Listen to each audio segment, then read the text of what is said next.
오늘 함께 읽을 하나님의 말씀은 신약 성경입니다. 신약 성경 누가복음 15장입니다. 제가 가진 성경은 신약 성경 121페이지입니다.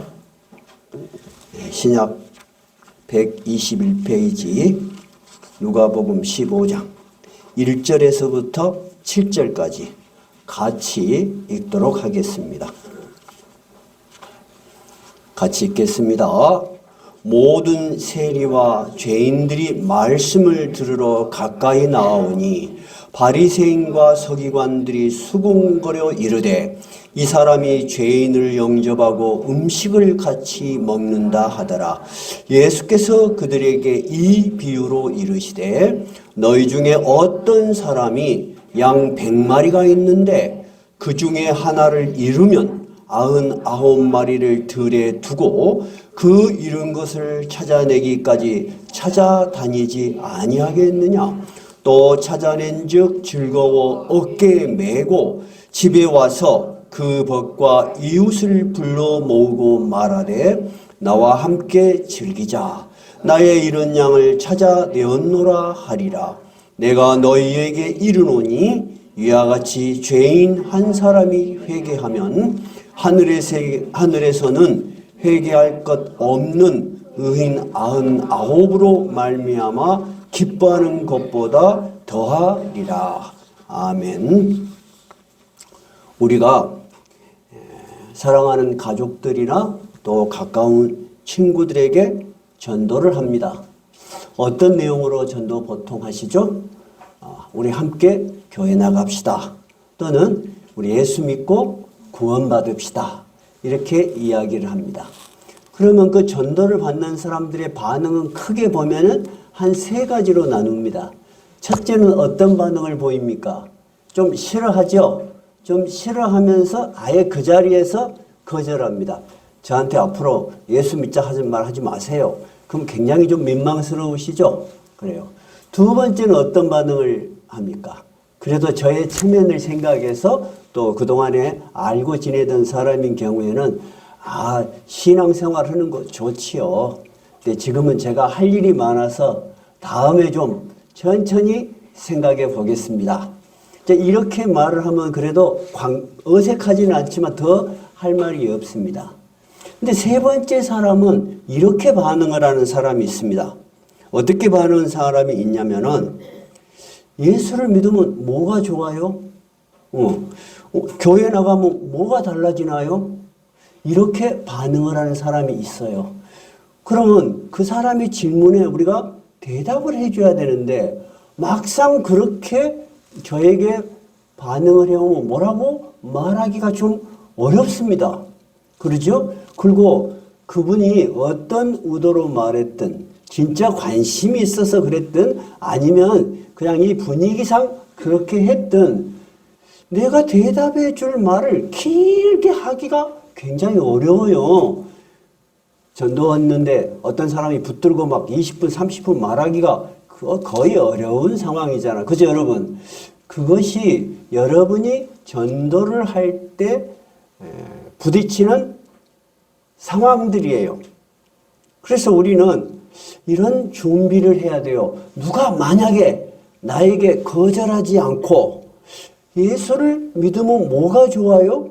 교회에 나가면 뭐가 변해요? 라고 물을 때 나는 어떻게 대답해야 될 것인지. 다시 말하자면 여러분이 신앙생활을 하면서 여러분에게 어떤 변화가 있었고 어떤 점이 좋은 점이 있어서 여러분이 전도를 하는지 여러분 분명한 삶의 태도 그리고 생각의 정리 그리고 우리의 신앙생활을 돌아와 볼 필요가 있겠지요. 오늘은 여러분에게 그와 같은 내용으로 하나님의 말씀을 전하려고 합니다. 그런데 제가 조금 전에 말씀드린 것처럼 누가 그렇게 반응한다고 해서 아이고 좋다고 내가 10분, 20분, 30분 붙들 수 있는 상황이 아니에요. 그러죠? 그럴 때 어떻게 하면 그래도 이분이 관심을 갖고 말씀을 하셨는데 내가 아주 지혜롭게 이분에게 잘 전도를 할 수 있을런지 하고 생각하고 저희들이 우리 교회 전도지에 이 질문에 대한 답을 아주 간략하고 심도 있게 정리를 해 두었습니다. 오늘 여러분이 우리 교회에서 금년에 2024년 믿지 않은 자들에게 전도를 하기 위하여 전도 물품을 만들었는데 오늘 설교의 제목이 여러분 뭐예요? 하나님은 당신을 부르십니다. 이 전도 물품 처음에 뭐라고 되어 있습니까? 하나님은 당신을 부르십니다. 그리고 이 하나님이 부르셔서 여러분이 예수를 믿고 교회에서 신앙생활을 하면 어떤 변화가 있을지를 이 안에 이 전도 물품 안에 정확하게 적어놨어요. 그런데 여러분이 전도를 하시기 위해서 물품을 드리기도 하고 전도를 하면서도 그 내용을 모르고 있다면 조금 부족한 거겠죠. 더 나아가서 여러분 자신도 내가 신앙생활을 해서 어떤 변화가 있는지 어떤 변화가 있었는지 그리고 정말 어떤 변화가 있을 것인지 생각하고 기대하면서 신앙생활을 하셔야 돼요. 그것이 오늘 우리가 누가복음 15장을 본문으로 말씀을 전하게 된 이유입니다. 이 세상을 살 때 사람들은 다 신앙이 있든 없든 소망하고 꿈꾸고 자기도 모르게 갈망하는 것이 있습니다. 어떤 것이 있냐면 나와 또 결혼하신 분들은 내 가족, 내 자식들이 이 세상을 살면서 멋없이 걱정 없이 어떻게 행복하게 살고 싶다. 그것이 여러분 모든 사람이 갖는 소망이에요. 제가 지금까지 만난 예수를 믿지 않는 사람에게 전도를 할 때 그들이 저에게 공통적으로 한 말이 있었습니다. 어떤 말이 있었냐면은 이런 이야기였습니다. 이제 제가 보통 여자분들한테 또 나이 든 이제 위분들한테 전도를 하면 저를 삼촌이라 불러요. 보통 삼촌 나도 교회 나가고 싶어요. 그래요. 근데 꼭 하시는 말이 뭐예요? 근데 조금 더 세상에 염려가 없게 멋을 좀 벌어놓고 돈을 좀 벌어놓고 두 번째 이제 집안을 좀 문제가 없게 하고 편할 때 좀 나가고 싶어요. 여러분 그 말의 의도는 뭐예요? 지금 사는 것도 힘들고 복잡한데 교회까지 나가면 더 복잡해질 거라고 생각하시는 거예요. 그러니까 둘 중에 하나라도 즉 세상 일이라도 좀 걱정 없이 해놓고 예수 믿을게요 라고 하면서 이런 이야기를 꼭 해요. 삼촌 나 세상에 그렇게 욕심 많은 사람 아니에요. 그러면서 그냥 우리 자식들, 우리 가족이 걱정 없이 그냥 살 수 있는 정도면 돼요. 근데 여러분 이게 작은 욕심이에요? 큰 욕심이에요? 생각은 굉장히 작은 욕심인데 실제로 그렇게 사라지지 않아요. 실제로 사라지지 않는 것을 꿈꾼다는 그렇게 본다면 너무나 큰 욕심을 꿈꾸고 있는 거예요. 그거 어려운 거예요. 맞습니다. 사람들은 현실의 어려움, 두려움 그런 것들을 생각하면서 이것에서 벗어나려고 돈을 벌입니다. 근데 가능하면 돈을 좀 많이 벌어놨으면 절대 걱정이 없을 것 같아. 그래서 돈을 벌려고 진짜 애를 씁니다. 여러분 첫째 이 남자분들은 가장이에요. 여러분이 말하지 않아도 엄청 스트레스 받습니다. 그리고 이제 우리 교회도 퇴직을 하신 분들도 계십니다. 그러면 우리가 생각할 때는 지금까지 일 열심히 했으니까 퇴직을 했어. 그러면 낚싯대 메고 여수 얼마나 살기 좋습니까? 낚시나 하고 그러고 살 줄 알았죠. 그러고 살기를 바랬을지 몰라요. 근데 우리 교회에 계시는 우리 장로님들도 지금 퇴직하셨는데 세 분 다 다시 일하셔요? 안 하셔요? 일하셔요. 다시 말하자면 우리는 돈만 열심히 벌어놨으면 참 좋겠는데 하는데 현실적으로 내가 걱정 없을 만큼 벌어놓고 살기가 쉽다 어렵다? 어렵다니까요. 두 번째 세상의 높은 지위를 좀 다 가지고 막 군림하고 싶어. 내가 한없이 너 밑에 있겠냐? 아쉬운 소리 하면서 살겠냐? 떵떵거리며 살고 싶어. 그래서 사람들은 다 위로 올라가려고 그래요. 그러죠? 저희들이 가끔 설교하지만 그 정상에 올라간 사람들의 인생이 다 어땠어요? 거의 다 비참하게 끝났어요. 그래도 올라가려고 해. 텔레비 켜봐. 눈에 불을 쓰고 올라가려고 해. 꿈을 꾸고 있는 거예요. 그러죠? 또 우리 자식들을 잘 가르쳐놓고 좋은 학교 보내고 저것들이 잘 되면 정말 어머니 아버지 그냥 호강하게 해줄 줄 알았죠? 그러던가요? 아니요. 결혼시켜놔도 김치 담아서 보내야 돼. 애기들 오면 뒷바라지 해야 돼. 쉬워요? 어려워요? 어려워요. 한마디로 말하자면 우리는 그런 꿈을 꿀 수 있어요. 그런데 현실적으로 그것을 달성하기가 어렵다, 쉽다. 너무 어렵고 불가능한 거예요. 인간의 욕망이 끝이 없기 때문에 그래요. 근데 더 무서운 것은 거기에 집착해서 살면 살수록 우리의 영혼이 황폐해지고 우리 마음이 거칠어지고 점점 사람이 길을 잃고 헤매는 거예요. 긴 큰 숲에 들어가서 방향이 없어서 막 이리저리 헤매는 그런 인생을 살기가 너무 쉬운 거예요.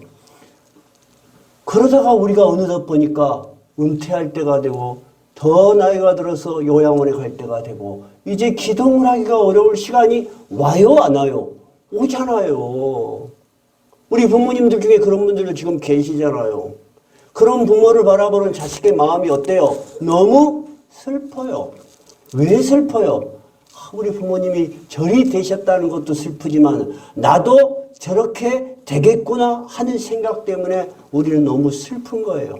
그럴 때 우리 인간들의 마음속에 찾아오는 것은 불안한 마음이 찾아와요.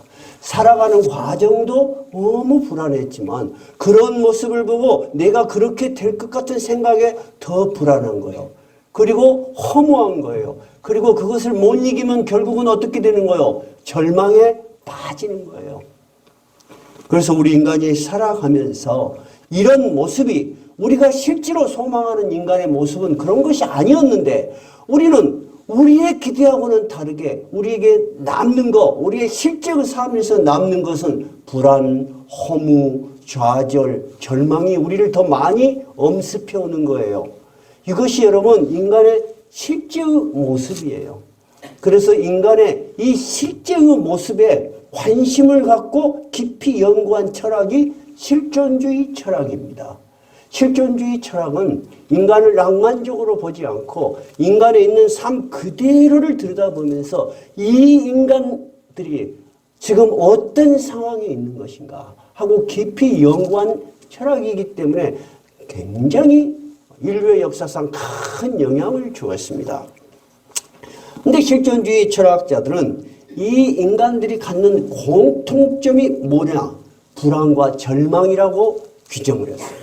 모든 인간들이 갖는 공통적인 정서가 불안과 절망이라는 거예요. 그러면 철학이니까 모든 것을 인과관계, 논리에 의해서 생각하겠죠. 그러면 이 근원적인 불안과 절망은 어디서 왔을까? 이들은 연구를 했습니다. 그러면서 이들은 이 인간이 왜 이렇게 불안하고 절망하는가 하는 것을 신과 인간과의 관계 속에서 찾아냈습니다. 이 인간들은 신으로부터 버림을 받았다. 신은 이 세상에 이들을 던져버렸다. 이것이 실존주의 철학자들이 규명한 신과 인과의 관계였어요. 신은 인간을 버려버렸다는 거예요. 버렸다는 건 뭐예요? 인간들을 이 땅에 만들어 놓고 관심도 없고 어떤 구원의 손길도 내밀지 않는다는 거예요. 그러면 인간은 어떤 힘으로 살아야 된다는 결론에 도달한 거예요. 자기들만의 힘으로 살아야 되는데 너무 힘들어. 너무 커. 그러니까 불안하고 절망하고 좌절할 수밖에 없는 상황이라는 거예요. 이것이 바로 실존주의 철학이 왜 인간은 늘 불안하며 절망하는가 하는 것에 대한 이유를 밝힌 거예요. 그럼 여러분, 신은 정말 우리에게 관심이 없을까요? 이 불안과 절망에서 우리가 벗어날 길이 없을까요?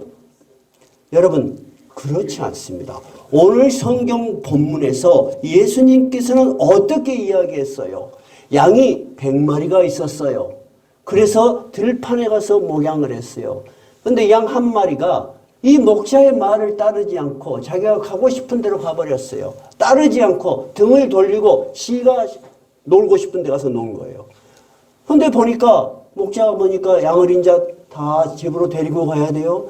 그런데 이스라엘에는 목자들이 양에게 이름을 다 붙여서 목자들은 압니다. 그 양의 이름을 부르면 양이 자기를 부르는 줄 알고 와요. 여러분도 집에서 애완견들 기르죠? 애완견 개니까 그냥 이름도 없이 놔둬요. 이름을 지어줘요. 이름을 지어줘요. 이름을 지어줘. 요즘은 이름을 꼭 사람 이름같이 짓더만. 그래서 꼭 사람인지 개인지 모르겠어. 옛날 우리 때는 전부 다 개는 메리 복구종이었어요. 근데 그것이 왜 메리 복구종인지 몰랐는데 다음에 영어를 공부하니까 그것이 서양 이름이더만. 메리 여자 이름이요. 그 다음에 버크야 미국 사람들 이름이에요. 그 다음에 존이야. 그러니까 우리는 서양 사람 이름을 우리 개에 갖다 붙인 거야. 어찌됐든 이 양들의 이름을 목자는 아는데 양이 99마리밖에 없는 거예요. 그러면 한 마리가 지금 들에서 헤매고 있는 거예요. 들에서 나간 거야. 지 멋대로 놀다가 이 목자가 가자 그런데 따라오지 않은 거예요. 근데 여러분, 그럼 이 양은 처음에는 좋았지 몰라. 지가 가고 싶은 데 가고 지가 놀고 싶은 데 놀고 목자가 이리 가라 저리 가라 말 안 들어도 좋으니까 좋았을지 몰라요. 근데 어둠이 찾아왔어요. 여러분, 그럼 이 양은 어떻게 됐을까요? 어디로 가야 할지 모르는 거예요. 지금까지는 누가 인도를 해준 거예요? 목자가 인도를 해준 거야. 목자가 이리 가자 그럼 거기 가면 풀이 있고 또 이리 가자 그럼 저리 가면 물이 있고 그래서 지가 불편한 게 없었어. 아쉬운 게 없었어. 불안하지 않았어. 근데 자기 혼자 희허 벌판에 떨어지니까 이제 해는 져가 어디로 가야 할지 모르는 거야. 여러분 그러겠죠? 그러면 더 짙은 어둠이 오면은 이제 어떻게 돼요? 늑대가 나타나겠죠. 이리가 나타나서 이 양은 100% 짐승에게 먹혀 죽을 겁니다. 그것을 생각하는 순간 이 양은 어떤 마음의 생각이 떠오르겠어요? 나는 이제 죽었다. 절망, 두려움, 불안임, 공포처럼 밀려올 거예요. 예수님께서는 지금 이야기를 하는 거예요. 잃어버린 한 마리 양이 바로 비유로 말씀하셨다는 것은 인간의 모습이다 그 말이에요. 그런데 이 목자인 예수님은 관심이 없는 것이 아니고 깜짝 놀라면서 들판으로 가 우리 안에 들어있는 안전한 99마리 양을 놔두고 그 한 마리 양 뭐 잊어버렸다고 치지 뭐 하지 않으신다는 거예요. 가서 이름을 막 불러 어디 있는 줄 모르는데 그냥 돌아만 다니겠어요? 아니겠죠. 막 이름을 부르겠죠. 그러겠죠? 그러면 이 양이 사는 길은 뭐요? 그 음성을 듣고 목자를 향해서 자기도 반응을 하면 살아. 근데 양이 목자가 부르는데도 아이고 나 저 사람 따라가기 싫어하고 소리를 안 내면은 그 들판에서 죽을 것입니다. 그 공포와 두려움에서 벗어날 길이 없을 것입니다. 근데 목자는 어떻게 찾는다 그랬어요? 보니까 4절에 보니까 너희 중에 어떤 사람이 같이 읽어볼까요? 너희 중에 어떤 사람이 양 100마리가 있는데 그 중에 하나를 잃으면 99마리를 들에 두고 그 잃은 것을 찾아내기까지 찾아다니지 아니하겠느냐. 찾고 또 찾는다 그 말입니다. 어느 때까지? 찾을 때까지 부르고 있다는 것입니다. 그것이 바로 예수님께서 우리 인생에 대해서 하신 이야기예요. 단 한 사람이라도 잃어버린 사람, 아직까지 불안과 절망과 두려움에 방황하고 있는 사람의 예수님이 부르시고 찾고 있다는 거예요. 그러면 이제 누가 이 목자의 반응에, 목자의 부름에 반응해야 되겠어요? 그 길을 잃어버린 양이 반응을 해야 돼. 근데 아까 제가 이야기를 했죠. 예수를 믿자고 오면 반응이 세 가지라니까요. 하나는 처음엔 어떤 반응이 있어요? 듣기 싫어요. 나는 내 길을 더 헤매고 싶어요. 어쩔 거예요, 그거를. 두 번째는 어떤 사람이에요? 두 번째는 지금은 좀 바빠요. 지금은 아직 저에게 예수를 믿어야 될 이유가 없어요. 아직 즐거운데요. 내가 좀 정리 좀 해놓고 좀 더 즐기고 나중에 할 일 없으면 갈게요. 두 번째 사람이에요. 세 번째 사람은 어떤 사람이라고 그랬죠? 내가 당신을 따라가면, 내가 예수를 믿으면, 내가 신앙생활하면 어떤 변화가 있습니까? 어떤 유익한 점이 있습니까? 하고 묻는 사람이었죠. 이 사람은 반응을 하는 사람이죠. 그러면 우리가 그분에게 분명하게 전할 메시지가 있어야 돼요. 예수님은 이 길을 잃어버린 양 한 마리를 아무 관심도 없이 이 세상에 던져놓고 아무 관심도 사랑도 애정도 쏟지 않는 분이시라고 합니까? 아니면 우리에게 끊임없이 손을 내미는 목자와 같은 분이라고 하십니까? 목자와 같은 분이라고 하십니다. 그런데 1, 2절에 보면은 이 이야기를 예수님이 왜 하셨냐? 예수님께서 그 당시에 사람들한테 손가락질 받는 세리, 즉 로마의 권력 밑에서 이스라엘 백성에게서 세금을 걷어서 로마에 갖다 바쳐. 그러면 사람들이 이 세리를 존경하겠어요? 아주 경멸하겠어요? 아주 경멸해요. 아주 경멸해. 우리 일제 치하에 일제 앞잡이가 돼서 세금 걷어서 우리한테 일제 바치는 사람을 존경해요? 아니죠. 대대손손 미워하죠. 경멸하죠.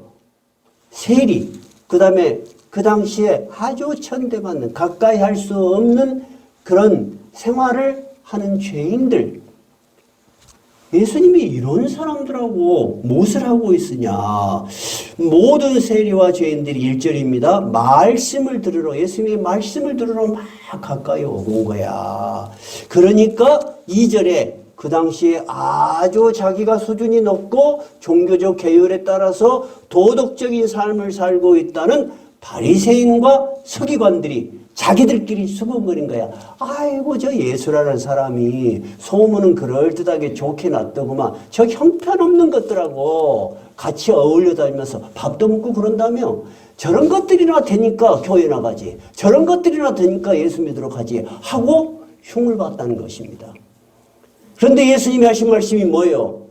이들에게 말씀하신 것이 하나님께서 나를 이 땅에 보내신 목적이 뭐냐? 너희들한테 손가락질 받고 이 땅에서 희망이 없고 절망 속에 있고 이 땅에서 자기 능력으로 살기 어려운 이들에게 너희들이 아무것도 아니라고 무시하는 가장 낮은 한 마리의 양을 위해서 그 한 사람이라도 마지막까지 구원하고자 내가 이 땅에 왔다는 것을 지금 선언하는 거예요.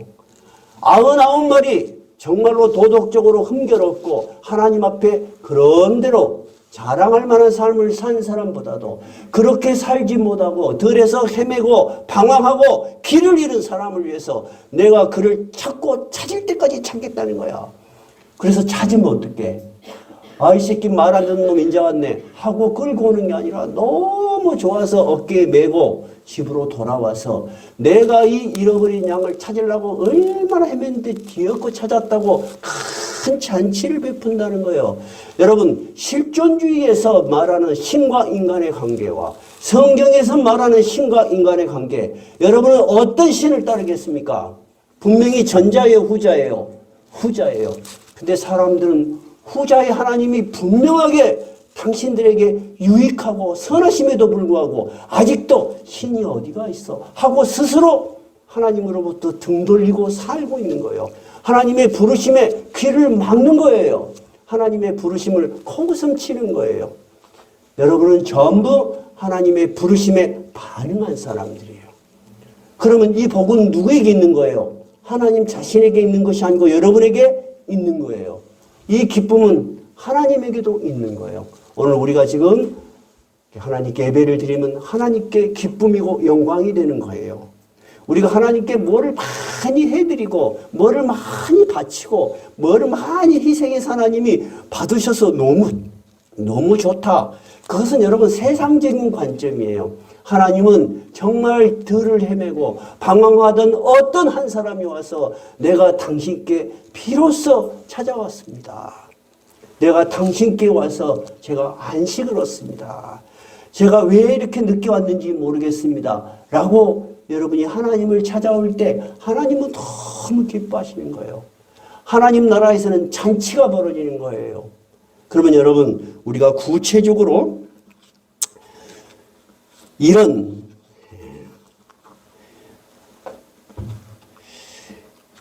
하나님이 우리에게 어떤 변화를 주시는지 구체적으로 살펴보십시다. 첫째, 하나님은 여러분의 영혼의 눈을 뜨게 하십니다. 그것이 우리 전도지 1번입니다. 한번 봐보실래요? 1번 어떻게 되어 있습니까? 당신의 영혼의 눈을 뜨게 하십니다. 그것이 하나님이 우리를 변화시켜서 우리를 부르셔서 첫 번째 하신 신비하신 일입니다. 오늘 우리가 살펴본 것처럼 인간은 신으로부터 던져진 신으로부터 사랑과 관심을 받지 못하는 그런 존재가 아니라 하나님이 찾고 찾으시는 참으로 귀한 존재입니다. 하나님은 우리의 인간을 창조하실 때 하나님의 형상을 닮은 영혼을 우리에게 주셨습니다. 그래서 우리는 이 영혼을 통해서 하나님과 교감하고 하나님을 이해하고 하나님께로 오는 복을 누리며 감사하며 살 수 있는 것입니다. 그런데 우리는 이 세상의 사람들은 이 세상을 바라보는 눈은 있어요. 여러분 다 제가 보이죠? 눈을 딱 뜨면 세상에 보여요, 안 보여요? 보여요. 세상에 보이는 것은 욕심이나 나도 저렇게 살고 싶어. 우리의 욕망은 이 세상의 눈을 통해서 끊임없이 커가요. 끊임없이. 저도 여수에 살지만은 돌산을 요즘 최근에 들어가서 너무 놀래버렸어요. 너무나 변한 거예요. 무슨 유럽의 궁전 같은 것들이 막 생긴 거야. 사람들이 거기에 전부 차를 마시러 와. 근데 제 객지에 있는 제 후배들이 전화가 왔어요. 형님, 여수에 한번 가랍니다. 그래서 어서. 근데 뭐 하려고 와? 그러니까 어디에 돌산에 먼 찻집이 하나 생겼다는데 그리 좋다면서요. 그래, 크리스찬이야. 그래서 나도 몰랐어요. 그래서 그래? 나도 좀 미안하더라고. 그러면 나 잘 모르니까 자네가 그 나를 좀 안내를 좀 해보소. 그래서 갔어. 정말 의리의리하더만요. 그런데 모든 사람들이 다 그 길을 가면서 말하는 것이 뭔 줄 알아요? 나도 노년에 이런 거 하나 다 지어놓고 살았으면 좋겠습니다. 우리가 눈으로 보이는, 육체의 눈으로 보이는 모든 것은 뭐를 자극해요? 우리의 욕망을 자극을 해요. 우리의 육체의 눈을 통해서는 절대 하나님을 보거나 만날 수 없어요. 근데 우리의 육체의 눈은 점점 세상에 대해서 관심이 많아지는데 우리의 영혼의 눈이 감겨 있다는 것을 사람들은 알지 못합니다. 절대 알지 못합니다. 그래서 이 길을 잃어버리고 들에서 헤매는 양처럼 막 헤매고 다닙니다. 그래서 성경은 그런 영혼의 눈이 어두워져 버려 육체의 눈은 온갖 것을 보고 욕망하는데 우리의 영혼의 눈이 어두워진 우리를 향해서 죄와 어둠으로 죽어버렸다고 했습니다. 여러분, 뭐가 죽어버렸다고요? 우리가 죽어버렸다니까요. 아니, 어떻게 해서 이렇게 살아있는 우리를 보고 죽었다고 하는 것입니까? 어떤 것이 죽었다는 것입니까?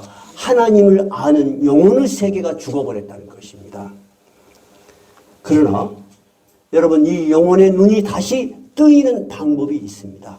어떻게 하면 됩니까? 우리가 전하는, 우리가 믿는 예수 그리스도를 믿고 하나님께 나아오면 하나님께서 여러분의 영혼의 눈을 뜨게 하십니다. 그 영혼의 눈이 밝아져야만 하나님의 음성이 들리기 시작합니다. 하나님의 말씀이 받아들여집니다. 이해가 됩니다. 감동이 됩니다. 눈물이 나옵니다.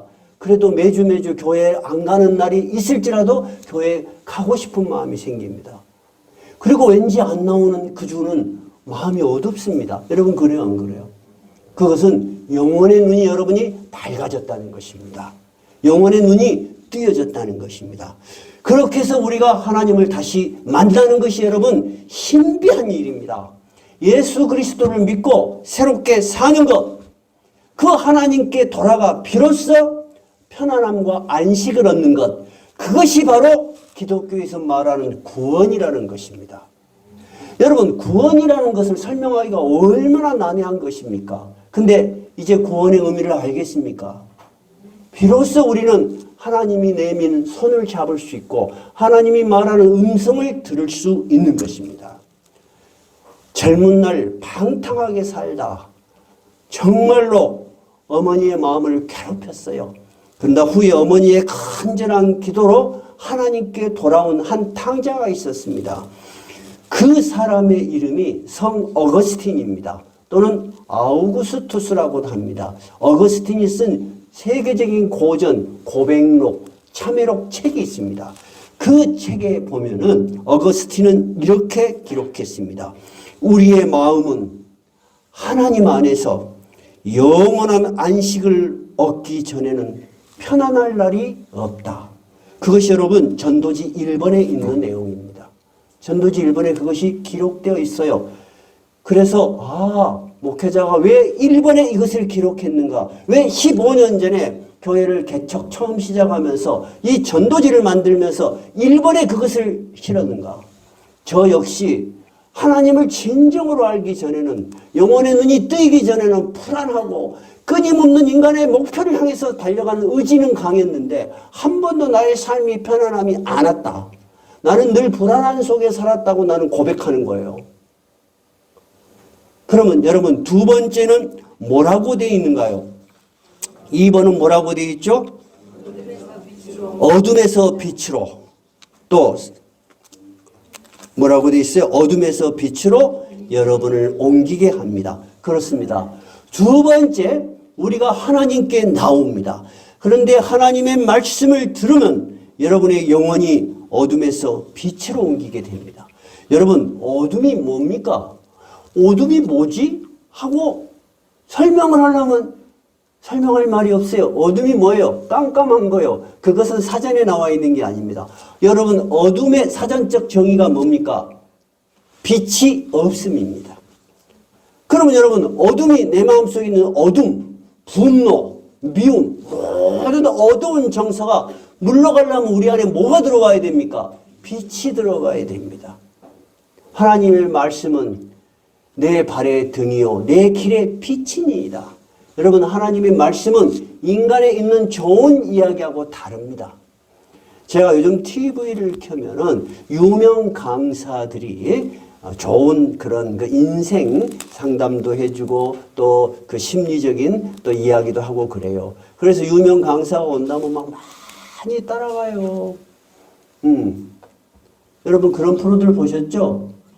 그러면 그 유명 강사는 불안하거나 심리적으로 막 좌절하거나 막 죽고 싶은 그런 마음이 안 들까요? 들어요. 그런 사람들이 왜 유명 강사가 됐냐? 그렇기 때문에 남들을 잘 이해하는 거예요.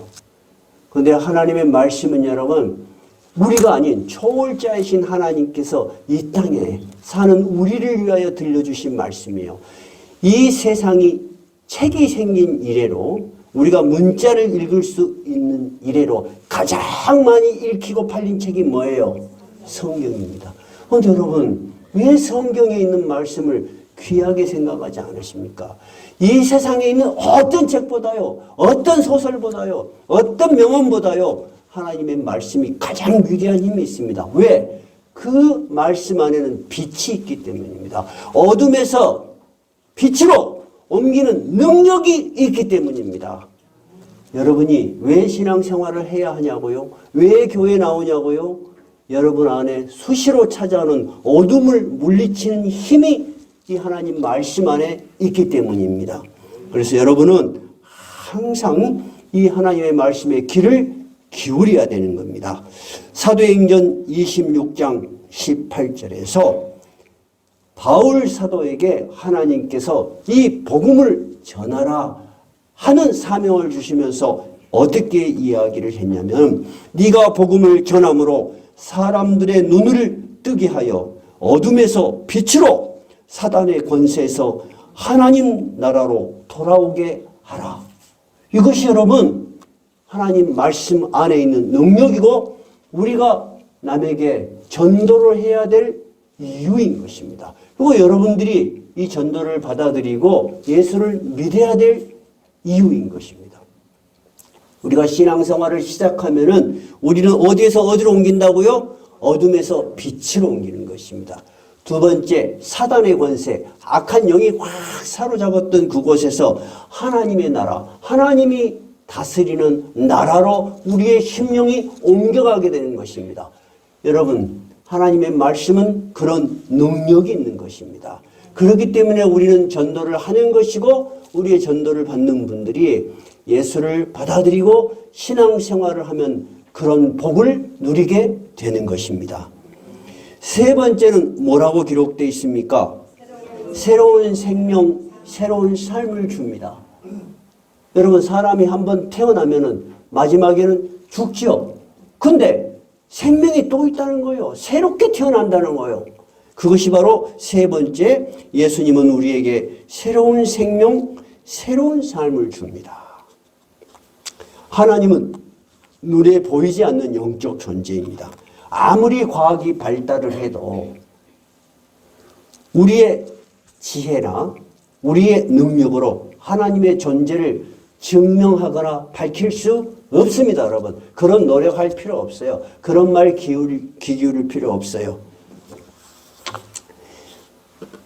이제 우리가 예수를 믿으면, 예수를 믿고 하나님께 나아가면 하나님께서 자기의 길을 우리에게 보여주십니다.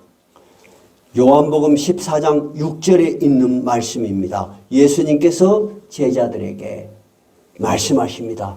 제자들이 하나님을 보여주라. 어떻게 하나님께 갈 수 있느냐?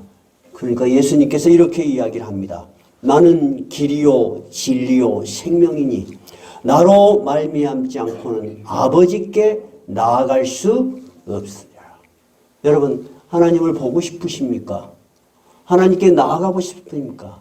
그런 질문을 한 적이 있습니까? 여러분 이미 대답을 알고 계십니다.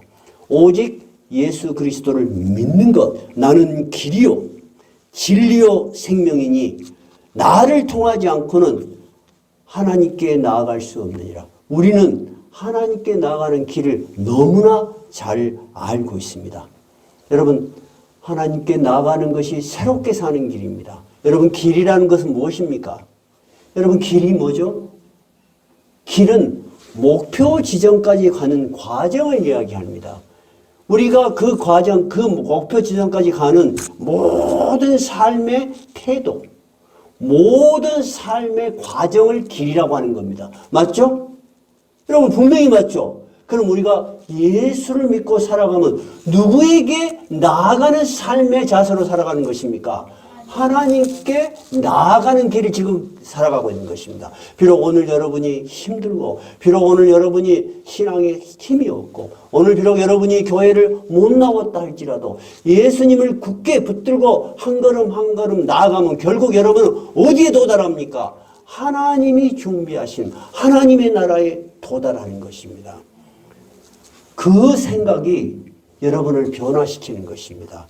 여러분의 삶을 불안과 우울과 좌절해서 그래 내가 오늘은 힘들지만은 이 길도 내가 살아가는 하루하루가 누구에게 나아가는 길이다. 하나님께 나아가는 길입니다. 여러분, 그것이 예수님이 우리에게 약속하신 것입니다. 그런데 우리가 예수를 전혀 몰라. 이 세상에 있는 것만 탐하고 살아왔어. 근데 이제 죽을 때가 됐어. 의사가 당신은 몇 개월밖에 살지 못합니다. 시간이 하루하루와. 여러분 불안해 안 불안해? 엄청 불안해. 제가 언제가 이야기했죠. 호스피스 병동에서 제가 환자들을 돌보는 선교 그런 과정을 거쳤습니다. 거기 가면요. 나이 많은 분들은 오히려 없어요. 젊은 분들 누워있어요. 근데 일어나지를 못해. 한 40대에서 50대는 분이겠어요. 전에도 한번 이야기를 해드린 적이 있어요. 얼마나 많이 누워 있었는지 옆으로 눕히면은 등뼈가 퍽 나와. 등창이라고 하죠. 계속 누워 있으니까 피부가 약해지고 뼈가 다 드러나 있어. 근데 부인이 간호를 하는데 너무 예쁘셔. 이 환자만 보면은 전혀 그런 느낌이 안 드는데 부인은 너무 예쁘시고 젊어. 그러니까 저도 세상에 이렇게 젊은 사람이 죽는구나. 그래서 제가 이제 기도를 해드리면서 호스피스 성교를 할 때 우리가 배우는 건 뭐냐면 죽어가는 환자에게 당신이 나을 수 있다라고 희망을 주지 말고 당신이 하나님의 나라에 갈 수 있다 하고 영원한 소망을 가르쳐라 하는 것이 선교의 목적입니다. 그리고 호스피스 병동에는 아무나 입원 못해요. 의사가 당신은 몇 개월밖에 못 삽니다라는 시한부 판정이 있을 때 들어갈 수 있어요. 그래서 내가 이 사람을 놓고 물어봤어요. 제가 당신에게 당신을 위해서 기도를 하고 싶은데 어떤 기도를 하면 좋겠습니까? 라고 물어봤어요. 그럴 때 그분이 딱 첫 번째 하는 말이 살고 싶습니다. 그리고 우리 아이들이 이제 중학교 들어가고 초등학교 아이들 둘이야. 이 아이들을 위해서라도 제가 목사님 조금 더 살아야 되지 않겠습니까? 이 양반은 죽어가는 과정이에요, 지금. 등을 돌리면요, 뼈가 하얗게 드러나 있어.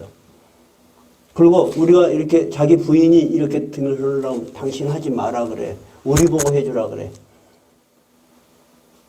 여자니까 힘이 없잖아요. 또 그리고 미안하기도 하고, 잘 못하고, 제가 등골이 땀이 났습니다. 기도를 하는데. 야, 이 양반은 살고 싶다는데, 의학적으로는 불가능해. 이 양반은 사는 것보다는 잘 죽는 것을 받아들여야 해. 제가 하고 싶은 이야기는 여러분 그렇게 젊은 사람도 살고 싶은 사람도 죽음 앞에서는 다 무력한 거예요. 그때 그 사람이 느끼는 공포, 두려움 여러분 크겠어요? 안 크겠어요? 엄청 크겠죠. 우리는 마지막 그 두려움 앞에 직면하는 거예요. 그런데 예수를 믿는 우리는 어때요? 육체적으로는 힘들지만은 이 고비를 넘어가서 이 세상의 육신의 생명이 끝나면 이제 모든 짐을 벗고 하나님의 나라로 들어간다. 나는 그것을 소망하고 평생 하루하루 여기까지 왔다는 목표점에 도달한 거예요. 여러분 믿습니까? 여러분 그것이 세 번째 여러분이 예수를 믿으면 생기는 변화이고 여러분이 예수를 믿어야 될 이유인 것입니다. 네 번째 뭐라고 기록되어 있는가요? 허물을 넘어서 부활의 소망을 줍니다. 제가 방금 말씀드린 것처럼 이 세상에 누구나 어떤 사람이나 어떤 조건에서나 사람은 마지막 죽음 앞에 섭니다. 그리고 예수를 믿지 않은 사람, 미래에 대한 소망이 없는 사람, 그것에 대해서 그 길을 준비하고 달려오지 않은 사람은 절대 그 순간에 여러분 소망이 생기지 않습니다. 소망이 생기지 않으면 어떤 감정이 그를 사로잡을까요? 허무합니다. 내가 이거를 위해서 그렇게 몸부림쳤나? 그렇게 했었나? 그리고 깊은 절망으로 끝나는 것입니다. 그런데 예수님은 그의 제자들에게 약속하셨습니다. 어떻게 약속했습니까? 요한복음 11장 25절 나는 부활이요 생명이니 나를 믿는 자는 죽어도 살겠고 살아서 나를 믿는 자는 영원히 죽지 아니하리라. 예수님은 너무나 분명하게 이야기했어요. 우리의 생명은 너희들의 생명은 이 세상에서 덧없이 허무하게 끝나는 존재가 아니다는 거예요. 나를 믿는 자는 다시 살아날 것이다.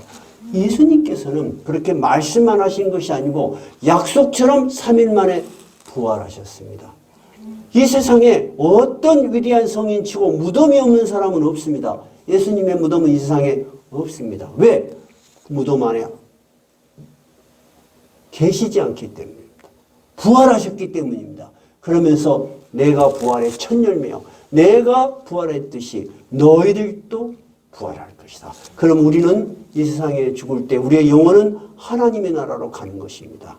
그리고 예수님의 약속처럼 이 세상에 다시 오실 때 예수를 믿던 수많은 주의 성도들이 다 새로운 육체를 입고 부활하여 하나님의 나라에 들어가는 것입니다. 여러분, 이것이 우리 인생의 파노라마입니다. 우리 인생에 지금 4분의 3쯤 사셨어요, 여러분? 어떤 분은 10분의 9쯤 사셨죠? 이제 인생의 파노라마는 다 마지막에 정해져 있어. 여러분, 영화를 봤는데 끝이 쫙 끝났는데 해피엔드가 다 끝나고 막 박수치고 끝나고 싶으세요? 엉엉 울고 막 그러고 끝나고 싶으세요? 여러분, 어떻게 끝나고 싶으세요? 해피엔딩으로 끝나고 싶으시죠? 그것이 예수를 믿는 자에게 하나님이 약속하신 소망입니다.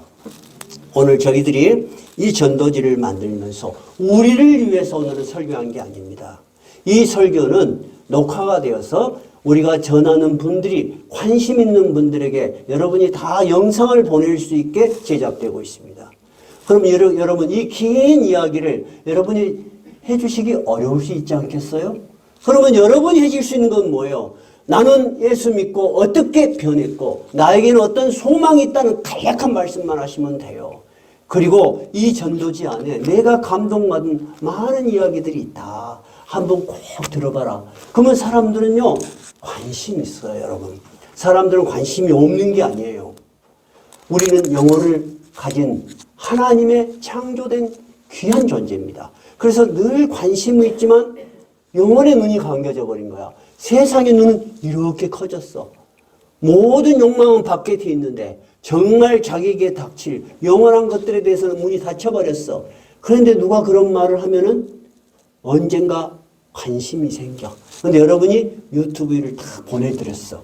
그러면 우연하게 본 것이 그에게는 정말로 하나님의 음성일 수가 있어요. 하나님의 부르심일 수 있어요. 그가 사는 길은 뭐요? 하나님의 부르심에 응답하는 거예요. 오늘 길어버린 한 어린 양이 사는 길은 뭐예요? 목자가 부를 때 자기 소리를 내서 응답하는 거예요. 저 여기 있어요. 여러분, 이것이 신앙의 시작입니다.